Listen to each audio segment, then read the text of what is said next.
बाबा रामदेव झूठ और फरेब के कारण से वो इतना बड़ा साम्राज्य खड़ा कर पाए हैं कि अब उन्हें ओबीसी से भी घृणा होने लगी है और ओबीसी की ऐसी की तैसी करने में लगे हुए हैं।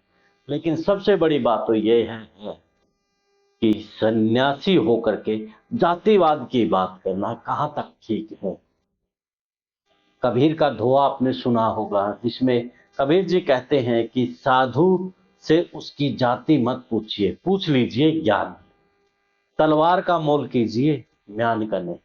तो बाबा रामदेव ने जिस प्रकार से आज सीधे तौर पर कह दिया है कि वो ब्राह्मण है, ओबीसी की ऐसी की तैसी, उसके बाद अब देश में इस बात को लेकर के आक्रोश है।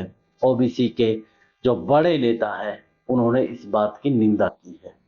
लेकिन जिस पिछड़ा वर्ग के सहारे हरियाणा में मनोहर लाल खट्टर की सरकार है और नायब सिंह सैनी को इसलिए प्रदेशाध्यक्ष बनाया है कि ओबीसी का वोट बैंक चाहिए है, तब बाबा रामदेव के इस बयान पर मनोहर लाल खट्टर की पूरी सरकार खामोश है।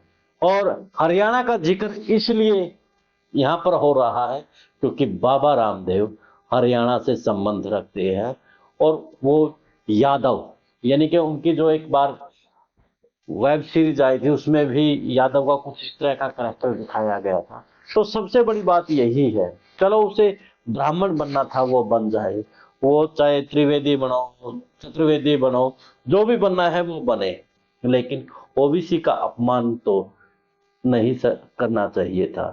तो अब बाबा रामदेव के यह विवादित बयान पहली बार नहीं है, इससे पहले भी बाबा रामदेव ने कई बार ऐसे विवादित बयान दिए। एक बार तो पत्रकार को सीधे तौर पर कह दिया था कि मेरी के पूछ पड़ेगा। अब इतने बड़े साम्राज्य का मालिक बाबा रामदेव की पूछ तो कोई नहीं पाड़ सकता, क्योंकि 2014 के चुनाव से पहले जो भाजपा के लिए फील्डिंग लगा करके नरेंद्र मोदी को प्रधानमंत्री बनाया था, अब उसकी कौन पूछ पाड़ सकता है।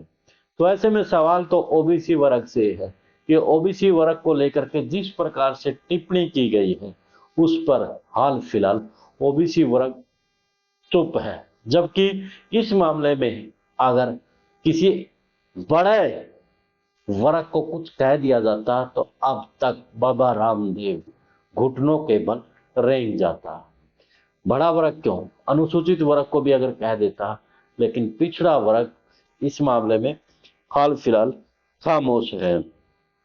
तो ऐसे में देखने वाली बात यही रहेगी कि जो हरियाणा में लगभग 25% पिछड़ा वर्ग है, वो बाबा रामदेव के इस बयान के ऊपर अपनी प्रतिक्रिया देगा या नहीं देगा। सबसे बड़ी बात तो मनोहर लाल खट्टर की सरकार है जो कि 25% का वोट का दमखम कर दिया, उसका अपमान किया है। तो बाबा रामदेव पर वो अपनी चुप्पी कब तोड़ेगी, ये आने वाला समय बताएगा। तो आप भी इस मामले में अपनी राय जरूर दें। देश और प्रदेश की खबरों के लिए देखते रहिए विश्व प्रेम न्यूज और हरियाणा न्यूज। जिंदाबाद।